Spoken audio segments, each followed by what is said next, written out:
순목불급, 혹상궐비라는 말이 있는데요, 다산정약용이 편찬한 속담집에 나오는 말입니다.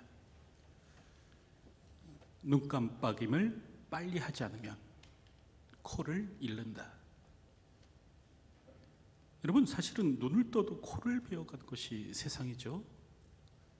그만큼 속임수가 많은데, 그럼에도 사람들은 잘 속습니다. 이유가 무엇인가? 첫째는 욕망 때문입니다. 그리고 둘째는 불안 때문이죠. 속임수는 욕망을 먹고 자라납니다. 그리고 속임수는 불안을 파고듭니다. 그래서 이제 아이를 납치했다라는 말로 이제 불안을 자극해서 돈을 빼내고, 또 공짜라는 말로 욕망을 자극해서 사람을 현혹하는 겁니다. 하지만 세상에는 공짜 점심이란 없죠. 오늘 우리는 우리의 욕망과 불안을 잘 조절해야 속지 않는데, 오늘 본문을 보면 이제 형제간에 또 속고 속이는 모습이 나옵니다. 먼저 우리가 읽은 이 창세기 25장을 보면 아브라함의 죽음에 관한 말씀으로 시작이 되는데, 아브라함이 향년이 175세라 그의 나이가 높고 늙어서 기운이 다하여 죽어 자기 열조에게로 돌아가매 말씀합니다. 이렇듯 아브라함이 이제 그 기운이 다하여 죽는 일이 있었는데, 이런 아브라함 죽음으로 인해서 이제 하나님의 약속도 폐하여 지는가? 그렇지는 않았습니다. 창세기 25장 11절을 보면 아브라함이 죽은 후에 하나님이 그의 아들 이삭에게 복을 주셨고, 그렇게 말씀합니다. 그럴 때 여기서 이 복을 주셨고, 이 말씀은 이삭이 단지 하나님 때문에 잘 먹고 잘 살게 되었다, 그런 의미라기보다는 아브라함의 언약하신 복, 아브라함에게 언약하신 이 복이 이삭을 통해 이어지게 되었다라는 그런 뜻입니다. 우리가 알듯 하나님께서는 아브라함에게 말씀하셨죠. 내가 너로 큰 민족을 이루고 내게 복을 주어 내 이름을 창대하게 하리니 너는 복이 될지라. 여러분, 그럴 때 여기서 너는 복이 될지라, 이 말은 너의 후손, 곧 너의 씨로 세상의 구주가 올 것이다. 그를 통하여 너는 복의 근원이 될 것이다, 그런 의미입니다. 그래서 창세기 22장을 보면 내가 내게 큰 복을 주고 내 씨가 크게 번성하여 하늘의 별과 같고 바닷가의 모래와 같게 하리니 내 씨가 그 대적의 성문을 차지하리라. 또 내 씨로 말미암아 천하 만민이 복을 받으리니, 이렇게 말씀하는데, 여러분, 이처럼 하나님께서 아브라함에게 주신 복은 어떤 것인가? 이 아브라함의 씨, 이 아브라함의 후손을 통해서 천하 만민이 구원을 얻는 것이었습니다. 여러분, 그럴 때 이러한 복은 이제 누구에게로 이어지는가? 이삭에게로 이어졌다는 겁니다. 아브라함의 장자 이스마엘이 아니라 아브라함의 적자 이삭에게로 이어졌다는 거죠. 여러분, 이처럼 오늘 성경은 아브라함의 죽음을 언급하나, 그러나 아브라함의 씨를 통해서 인류를 구원하시려는 하나님의 계획은 무너지지 않음을 말씀합니다. 아브라함의 죽음으로 인해서 폐하여졌다는 것이 아니에요. 물론 아브라함의 죽음 후에도 여러 세대가 오고 가겠지만, 여러분, 그것이 하나님의 실패를 말하는 것은 아니었습니다. 다시 말하면 인간 구원을 위한 하나님의 열심은 멈추지 않더라라는 거죠. 그리고 그 결과 예수 그리스도께서 오셨습니다. 하나님께서는 약속대로 독생 성자를 보내시어 인류를 구원토록 하셨죠. 예수 그리스도의 십자가로 온 인류를 죄와 사망에서 건져내십니다. 예수님을 믿는 자에게 하나님 나라와 영생을 허락하여 주시는 겁니다. 여러분, 그럴 때 이 장엄한 구속사가 기록되어 있는 것이 바로 성경이죠. 그럼에도 이 신천지와 같은 이단은 예수님만으로는 부족하고 자신들의 교주를 통한 구원을 말합니다. 물론 이를 노골적으로 드러내서 말하지는 않습니다. 직접적으로, 직설적으로 이와 같은 말을 하지 않고 애둘러서 말을 하죠. 이제 그러다 보니까 일반 사람들이 신천지를 가보면 신천지에 갔더니 뭐 그런 말 하지 않더라라고 하죠.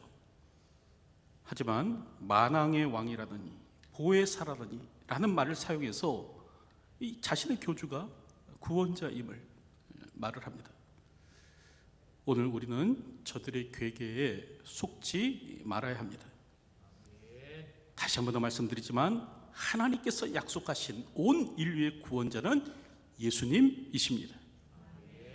여러분, 예수님만이 하나님께서 약속하신 우리의 구원자이십니다. 하나님께서 아브라함 통해서 우리에게 주시겠다고 하신 거룩한 분은 예수님이십니다. 그래서 갈라디아서 3장 16절을 보면 이 약속들은 아브라함과 그 자손에게 말씀하신 것인데 여럿을 가리켜 그 자손들이라 하지 아니하고 오직 한 사람을 가리켜 내 자손이라 하셨으니 곧 그리스도라, 이렇게 말씀합니다. 여러분, 하나님께서 아브라함에게 약속하신 그분은 바로 예수님이다라는 거죠. 우리의 구원자는 예수님밖에 없습니다. 예수님만이 우리의 구주십니다.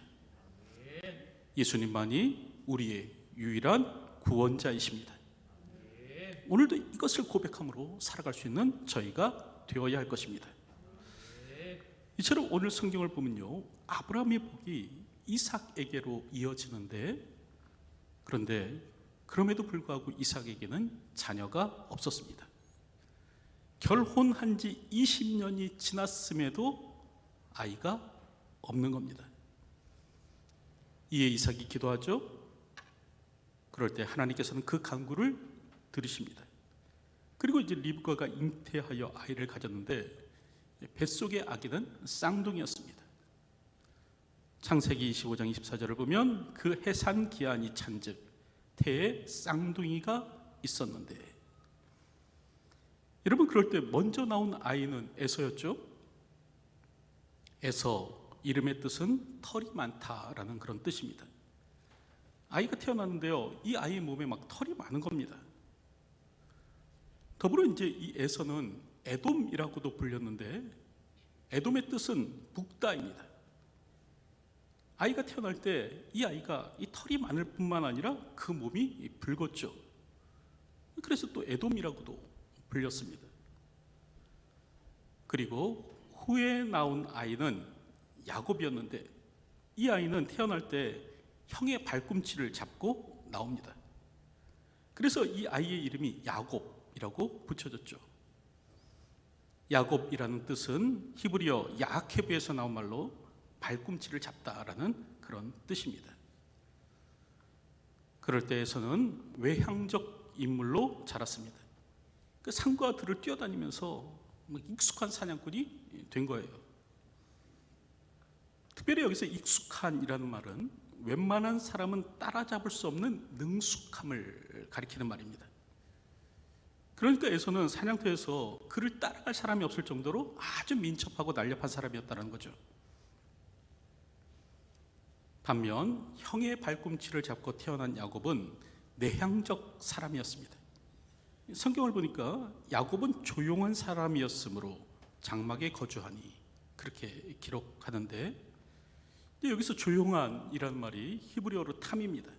그럴 때 그 뜻은 뭐냐면 공동체적 삶에 잘 순응하는 것, 그것을 말합니다. 그 가정의 규율에 잘 순종하는 사람이었다라는 거죠. 여러분, 그러다 보니 이삭은 사냥터에서 척척 고기를 잡아오는 이 첫째 아들 에서를 사랑한 반면에 이제 이삭의 아내 리브가는 이 가정일을 잘 돕는 이 둘째 아들을 사랑하였습니다. 그러던 어느 날 에서가 사냥터에서 돌아오는데 몹시 시장한 겁니다. 성경을 보니까 심히 피곤하여 이렇게 기록하는데, 그때 이제 에서는 동생이 조리하는 붉은 죽을 보게 됩니다. 그럴 때 이 죽에 대해서 이제 34절을 보면 팥죽이라는 말로도 번역되어 있죠. 하지만 여러분, 이 팥죽은 오늘 우리가 동짓날에 먹는 그런 팥죽은 아닙니다. 사실 오늘 우리나라 사람들이 즐기는 이 팥은요, 원산지가 중국입니다. 현재 동북아시아에서 90% 이상이 재배되고 있는데, 다시 말하면 이 팥이라는 것은 중국, 일본, 한국 등지에서 사람들이 즐겨 먹는 이 콩과 식물을 가리킵니다. 하지만 오늘 본문에 기록된 이 팥은요, 히브리어로 이제 아다쉬인데요, 그 원산지가 지중해 연안입니다. 그리고 근동 지방인데, 이 팥, 오늘 본문에 기록된 이 팥이죠, 히브리어 아다쉬, 이 팥의 학명은 렌즈입니다. 그리고 영어 명칭은 렌틸입니다. 그래서 이제 영어 성경을 보면 렌틸 스튜라는 말로 이렇게 번역되어 있습니다. 여러분, 렌틸 콩은 슈퍼푸드라고 해서 요즘 우리나라 사람들도 건강과 다이어트를 위해서 즐기는 식품이죠. 우리나라 사람들도 이제 렌틸 콩을 잘 먹게 되었습니다. 그럴 때 이제 이 말이 불콩이라는 말로 번역되었는데, 이제 공동 번역 성경은 이 불콩죽, 팥죽 대신에 이제 불콩죽이라는 말로 번역하고 있습니다. 참고로 좀 사족을 단다면, 여러분, 성경을 번역하는 과정에서 정확하게 번역하기 까다로운 단어들이 있습니다. 그러면 불가피하게 비슷한 것으로 번역하는 경우가 종종 있는데, 그 대표적인 얘기가 오늘 34절에 나오는 떡이죠. 떡. 여러분, 히브리 사람들은 떡을 먹지 않습니다. 우리처럼 떡을 만들어 먹지 않아요. 저들이 만들어 먹는 것은 빵이죠. 그럼에도 불구하고 이 빵의 개념에 익숙하지 못한 초기 한국 기독교인들을 위해서 이제 한글 성경은 이 빵이라는 말 대신에 떡이라는 말로 번역한 겁니다. 더불어서 이제 감람나무도 그렇죠. 여러분, 성경의 감람나무는 올리브 나무를 가리키는데, 이 올리브 나무에 익숙하지 못한 사람들을 위해서 이 나무와 가장 유사한 중국의 나무인 이 감람나무, 이 감람나무로 번역한 것입니다. 그럴 때 오늘 본문에 나오는 이 팥도 마찬가지입니다. 이게 본래 이제 렌틸 콩이에요. 근데 이것에 익숙하지 못하니까 팥이라는 말로 유사한 것으로 번역하고 있죠. 그렇다고 틀렸다, 무식하다 할 필요는 없습니다.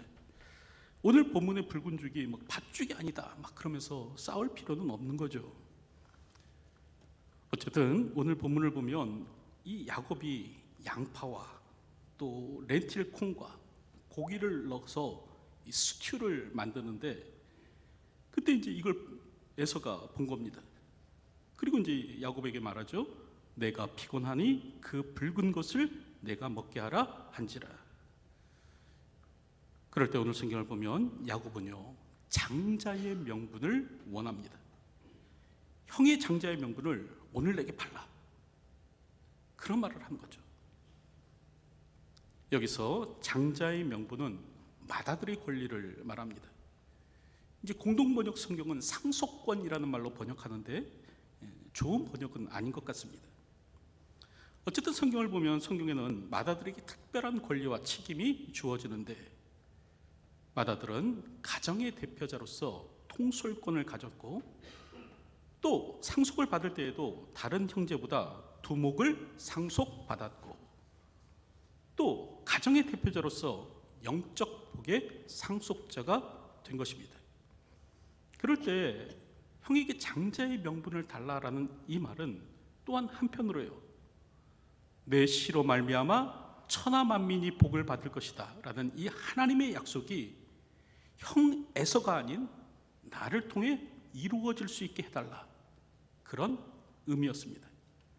그러니까 다시 말하면 인류를 구원할 구원자가 에서의 후손이 아니라 나의 후손, 나 야곱의 후손에서 나오도록 해달라, 그런 의미였죠. 여러분, 그럴 때 에서는 내가 죽게 되었으니 이 장자의 명분이 내게 무엇이 유익하리요? 라고 말을 합니다. 그깟 나중에 내 후손 중에 메시아가 나는 거 그게 뭐 그리 중요하겠느냐? 그런 말을 하는 거죠. 그리고 맹세한 후 장자의 명분을 야곱에게 넘겼다는 겁니다. 그럴 때 오늘 보면 34절을 보면 에서가 장자의 명분을 가볍게 여김이었더라, 그렇게 말씀하죠. 여기서 가볍게 여기다라는 말은 비웃다, 하찮게 생각하다, 대수롭지 않게 여겼다라는 말입니다. 그리고 에서가 이렇게 이 장자의 명분을 하찮게 생각하고 대수롭지 않게 여기고 이걸 가볍게 여겼을 때 이런 에서의 행동에 대해서 성경은 망령된 것이다 라고 그렇게 말씀합니다. 히브리서 12장 16절을 보면 음행하는 자와 혹 한 그릇 음식을 위하여 장자의 명분을 판 에서와 같이 망령된 자가 없도록 살피라, 그렇게 말씀합니다. 그러니까 한 그릇 음식을 위해서 장자의 명분을 판 에서의 행위는 망령된 것이라는 거예요. 이처럼 오늘 본문에는 형을 속이고 장자의 명분을 차지한 야곱과 이 동생에게 속아서 이 장자의 명분을 판 에서에 관한 말씀이 나오는데, 여러분 그렇다고 한다면 왜 야곱은 형 에서를 속인 것일까? 그 이유는요, 두 가지로 말씀드릴 수 있는데, 하나는 내 씨로 말미암아 천하 만민이 복을 받을 것이라는 이 하나님의 약속이 자신을 통해서 좀 이루어졌으면 하는 마음이 너무나 강렬했기 때문에 그렇습니다. 더불어 또 다른 하나는 뭐냐면 하나님의 약속을 제 힘으로 이뤄보겠다는 그 어줍지 않은 마음 때문에 그랬습니다. 여러분 창세기 25장 23절을 보면 하나님께서는 이미 야곱에게 그 영적인 축복이 이어질 것을 말씀하셨죠. 큰 자는 작은 자를 섬기리라 말씀하셨습니다. 그럼에도 불구하고요, 야곱은 뭐가 그렇게 급한지 이 하나님의 신탁을 제 손으로 이뤄보려고 하는 겁니다. 하나님의 손이 아닌 나의 손으로 일을 이뤄보겠다 하는 거죠. 그랬을 때 그런 행위가 오늘 성경 보면 이제 커다란 패착으로 이어지게 됩니다. 여러분 이처럼 인간이 패착에 빠지는 때는 언제인가? 하나님을 제쳐두고 내 힘으로 뭔가를 이뤄보려 할 때입니다. 하나님을 신뢰하지 못하고 내 손으로 뭔가를 하려고 하는 때죠. 이는 모세도 마찬가지였습니다. 그는 자신의 힘으로 민족을 구원해내려고 하죠. 그래서 자기 동족과 싸우는 애굽인을 때려 죽입니다. 그렇게 하면 이 히브리 사람들이 애굽의 왕자인 자신을 민족의 지도자로 세우고 나를 쫓으리라 여겼는데, 하지만 현실은 그러하지 않았죠. 누가 너를 우리를 다스리는 자와 재판관으로 삼았느냐? 내가 애굽 사람을 죽인 것처럼 나도 죽이려느냐? 대드는 겁니다. 그래서 결국 모세는 미디안 광야로 도망할 수밖에 없었는데, 여러분 하나님이 사용하시는 사람은 누구인가? 하나님이 사용하시는 사람은 하나님만을 절대적으로 의지하는 사람입니다. 하나님께서는 누구라도 하나님을 절대적으로 의지하기 전에는 사용하지 않으십니다. 내 힘으로 해보겠다, 내가 이뤄보겠다 할 때는 사용을 유보하십니다. 하나님은 우리 전생애를 이끄시는 분이십니다. 그러므로 우리가 해야 될 일은 무엇인가? 하나님보다 앞서지 않는 거죠. 나의 능력의 원천이 하나님이심을 알아 그 하나님을 의지함으로 사는 겁니다. 성숙함이란 자기를 믿지 않는 겁니다. 내 힘을 의지하지 않는 거죠. 성숙함이란 자신의 삶을 하나님 앞에 맡길 줄 아는 겁니다. 물론 자기 삶을 하나님께 맡긴다는 것은요, 의욕을 잃어버린다는 말은 아니에요. 자기의 삶을 하나님께 맡긴다는 말은 욕심을 버린다는 뜻입니다.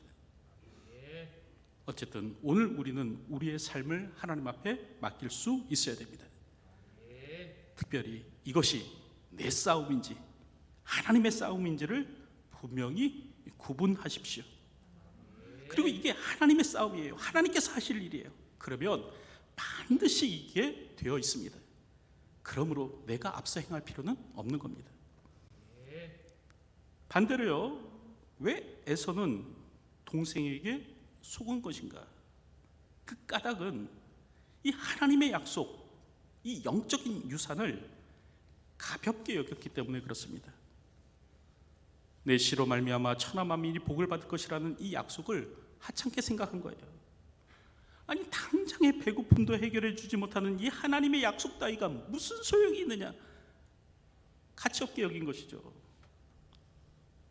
그런데 이 땅에 많은 사람들이 이와 같은 방식으로 살아갑니다.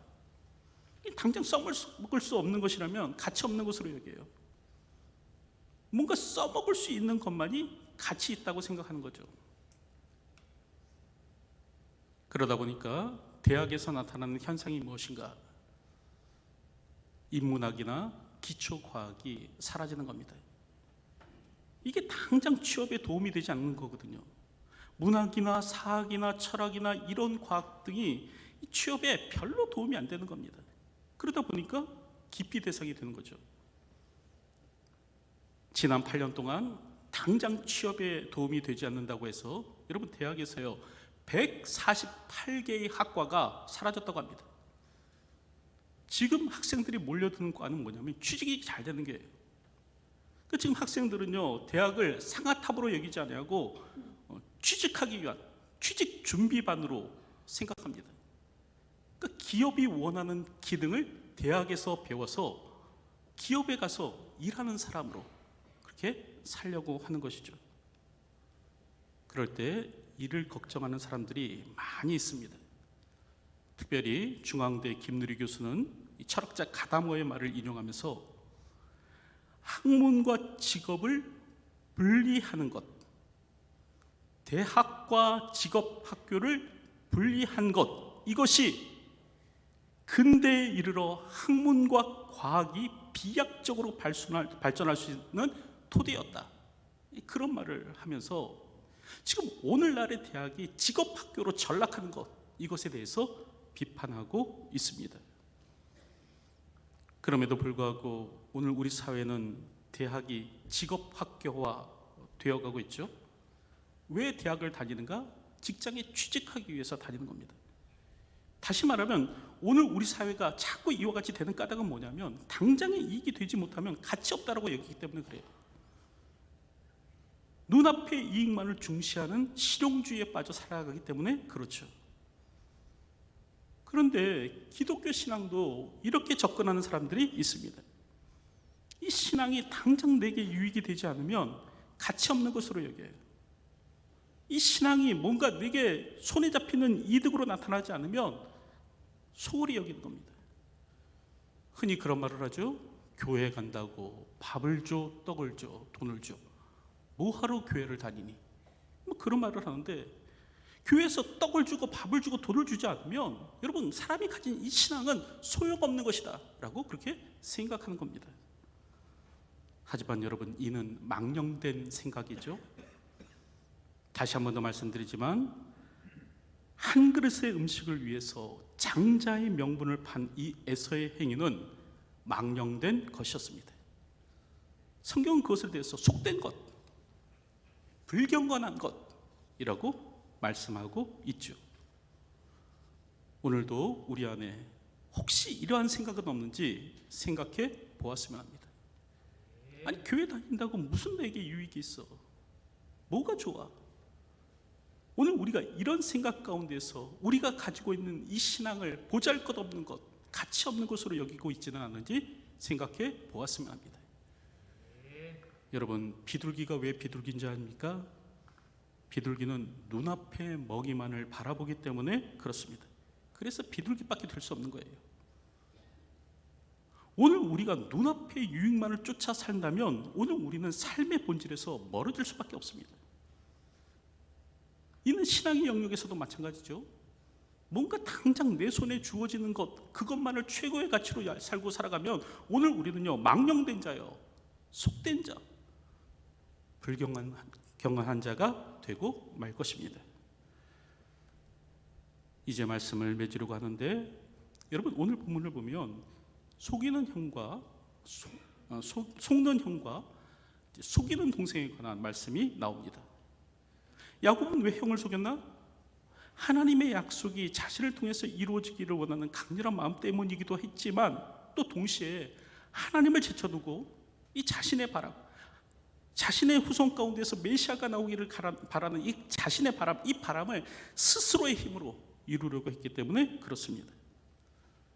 여러분, 그러나 신앙은 하나님보다 앞서 행하지 않는 겁니다. 하나님의 약속을 신뢰하는 것이죠. 반면 에서는 왜 동생에게 속았나? 이 신앙적 가치를 우습게 한 겁니다. 당장의 배고픔도 해결해 주지 못하는 이 하나님의 약속 따위가 뭐가 그렇게 중요한가? 안중에도 없는 것이죠. 결국 이런 실용주의적 생각이 에서를 망령된 자로 만든 겁니다. 오늘 내게도 이러한 생각이 있지는 않은지 살펴보았으면 합니다. 비둘기처럼 그냥 눈앞의 이익만을 쫓아서 살아가는, 먹이만을 쫓아서 살아가는 그런 인생이 아닌지 생각해 봤으면 합니다. 오늘도 주어진 삶을 살아갈 때 결코 하나님보다 앞서 행하지 않으며 눈앞의 이익을 따라 살아가는 것이 아니라 영적 유산을 붙들고 살아갈 줄 아는 저와 여러분들이 되시기를 주님의 이름으로 축원드립니다. 기도하겠습니다. 오늘도 하나님보다 앞서 행하지 않는 자가 되기를 소원합니다. 하나님의 약속을 신뢰하고 약속을 붙들고 사는 자가 되게 하여 주시옵소서. 오늘도 나의 삶을 전적으로 하나님 앞에 맡기며 하나님의 인도하심을 따라 이 땅을 살아가는 삶이 되게 하여 주시옵소서. 더불어 신앙적 가치를 소중히 여길 줄 아는 자가 되게 하여 주시기를 소원합니다. 실용주의에 빠져 눈앞의 이익만을 추구하면서 살아가는 인생 되지 않도록 도와주시고, 오늘도 우리가 가지고 있는 이 신앙의 가치가 얼마나 소중한 것인가를 깨닫고 이 가치를 붙들고 살아갈 수 있는 저희가 되게 하여 주시옵소서. 예수님의 이름으로 기도하옵나이다. 아멘.